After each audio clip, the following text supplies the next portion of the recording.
நிரந்தர டிஜிபி இருந்தாவே தமிழகத்தில் சட்ட ஒழுங்கு சந்திச்சிட்டு இருக்குது.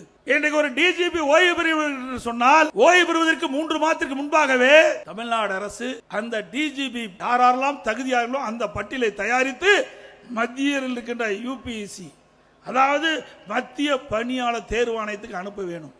அனுப்பவே இல்லை. சட்டத்தை மதிக்கிறது கிடையாது.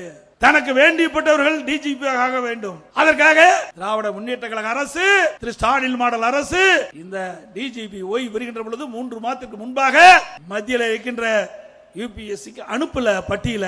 பிறகு நீதிமன்றம் வரை சென்ற பிறகு ஒரு பட்டியல் அனுப்புறாங்க, யூபிஎஸ்சிக்கு அனுப்புறாங்க. அந்த பட்டியல அப்பொழுதும் காலதாமமாகுது. உச்ச நீதிமன்றத்தில் வழக்கு வருது. உச்ச நீதிமன்றம் உடனடியாக தமிழ்நாடு அரசு நிரந்தர டிஜிபி நியமிக்க வேண்டும் என்று தீர்ப்பளிக்கிறது.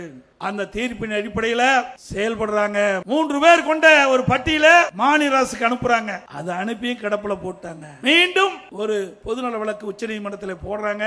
இன்றைக்கு உச்ச நீதிமன்றம் 3 வாரத்தில் பதில் கொடுக்க வேண்டும் சொல்றாங்க. ஒரு அரசாங்கம் ஒரு டிஜிபி கூட நியமிக்க முடியவில்லை என்று சொன்னால் இது அரசாங்கமா? கேவலமான அரசாங்கம். தனக்கு யார் வேண்டிப்பட்டவர்கள் என்பதை வர வேண்டும் என்பதற்காக ஒரு தகுதியான மூத்த டிஜிபிகள் நியமிக்க இந்த அரசு தயங்குகிறது. வெட்கக்கேடானது.